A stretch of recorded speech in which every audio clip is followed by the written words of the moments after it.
Magandang umaga mga katropa. Shoutout sa inyong lahat sa mga bumabati sa aking YouTube channel, sa aking FB page. Pumunta kami nga pala sa dagat ng May Sirawan. Dito po sa may malapit na po sa Binugaw Power Plant. Kasi yun ang sabi ng aking katropa na si Kuya Kadis. Ayan po siya. Ayan, tumuro pa. Ayan. Kung gusto nyo masubaybayan yung kawal ng ating bayan, paki-like and subscribe at pindutin na rin ang notification bell.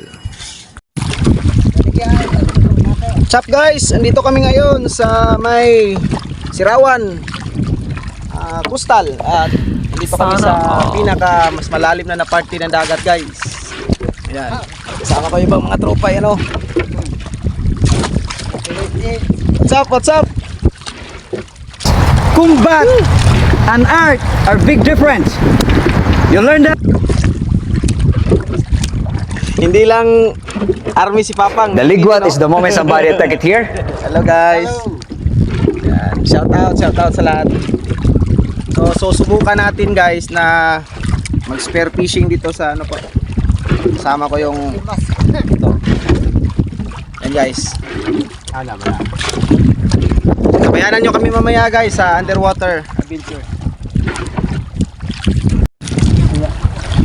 So guys, andito na kami sa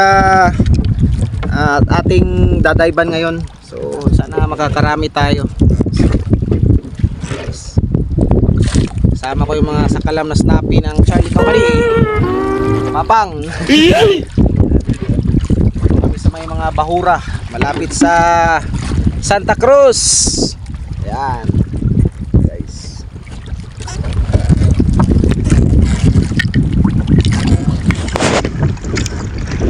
At dito guys, sinimulan ko ng sumisid po para makita ko po yung ilalim ng dagat dito po sa may Sirawan.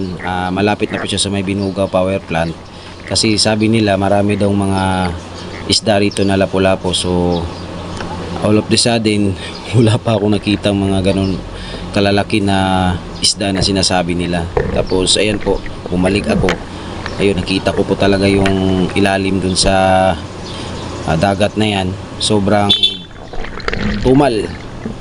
Kasi yung sabi ng mga karamihang mga nakatira dito po guys, yung ibang mga badyaw daw po ay gumagamit sila ng lanit na panglalason. Kaya hindi nakapagtataka na wala ka nang makikita so mga malalaking isda dyan na sumasalubong sa'yo sa paglangoy mo. Tapos ayan, dagdagan nyo pa yung mga ibang panguhuli na hindi maganda yung ginagawa nila. So umahon ako kasi nag-ipon ng hangin. Tapos ayan, bumalik na naman po na sumisid po kasi sobrang talaga guys, makita nyo yung ilalim na yan. Walang pinagkaiba dun sa pinuntahan natin nung nakaraan nung last time. So umahon ako guys.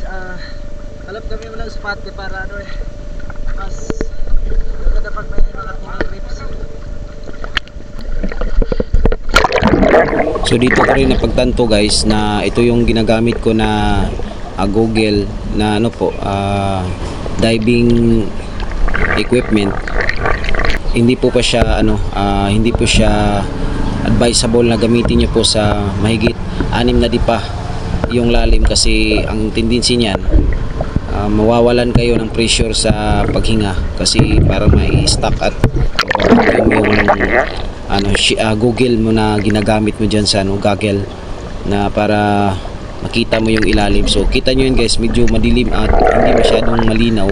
May kalabuan na po konti dito sa part ng pasig ng Bahura Reefs ng malapit sa may Sirawan po guys. Ayan, nag-ipon ako ng hangin tapos bumalik na naman po akong sumisid. Nakita ko talaga guys na kukunti na lang yung mga corals dito tsaka patay na. So yun po ang kahinatnan kung gagamit tutuloy ng gagamit yung ibang mga mangingisda noon. Kasi may narinig ako at may kwento sa akin yung kaibigan kong mangingisda rin dito banda. Wala na raw, bugbog na daw yung mga corals dito kasi that time ginagamit nila yung mga pangdidinamita. Wala na po silang choices na gagawin nila yun kasi para mas marami yung huli at marami silang maibibenta. So yan po guys, nakita nyo yung tali na yan. Yan po ang tinatawag namin na angkla na maliit para stable yung bangka natin na sinasakyan. Tapos umahon ako kasi ibang pressure yun kasi malalakas yung alon dyan eh. Hindi po tayo gumamit dyan ng mga compressor guys or yung ibang equipment na pang diving. So umahon ako guys.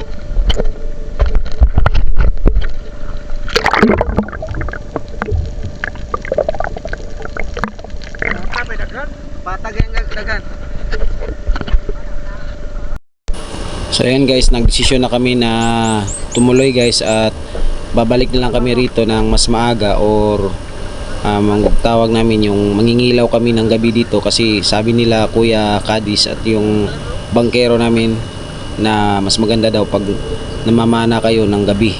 Tapos kasi yung dagat hindi masyadong malakas yung current. Tapos ito po siya, ayon si Papang patuloy sa pagliligo. Ayan, hanggang sa nakarating na kami dito sa may bukana ng Sirawan at saka Lisada. Ayan, tapos tumuloy na kami sa kanilang kubo ni Kuya Kadis para umuwi na po guys kasi mag-aalas 5 na yan ng hapon. Doon tumuloy na kami dyan. Ayan, makita nyo yung mga alo na yan. Tapos patirik na yung araw ay parang palubog na yung araw pala. Ayan po, nakita namin to dito sa may bandang may mga kabatuhan dyan na maraming mga talaba na dumidikit. Tapos yan, careful kayo dyan mga ganyang klase ng mga bato guys kasi may mga walo-walo yan siya or tangkig. Or yung walo-walo tinatawag sa amin taligkasaw. Yan po guys. Yan po naka-stock file dyan ng mga bato. Dyan po nagtatago yung mga walo-walo. So nakarating kami dito sa kubo na pahingahan nila Kuya Kadis. Ayun po.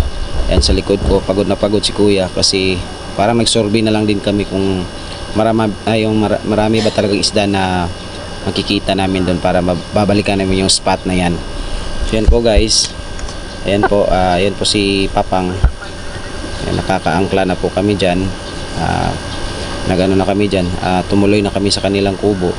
Yes, biglang may pangunahing pandangal tayo na sumalubong sa atin. Ayun po guys, makikita nyo yan. Pangalan po niya ay si Kobe. Ayan si Kobe po, isang pusa po yan na mahilig kumain ng mga ayan siya guys. Ayan si Kobe, nangihingi na yan siya ng kung may dala kaming isda na kahit maliit kakainin daw niya. Ayan po siya. Ayan. So nawala yung pagod ko, nakita ko si Kobe guys kasi ayan, mabait na pusa yan. Ayan po. So sa susunod na lang Kobe, kung may marami tayong mahuli. Ayan po, ayan si Kobe guys. Ayan. So ayan na po kami. Binalik na namin yung bangka namin na ginamit kasi para bukas daw yan ayusin niya ni tate kasi may butas na. Salamat po. Kung gusto nyo masubaybayan yung kawal ng ating bayan, paki-like and subscribe at pindutin na rin ang notification bell.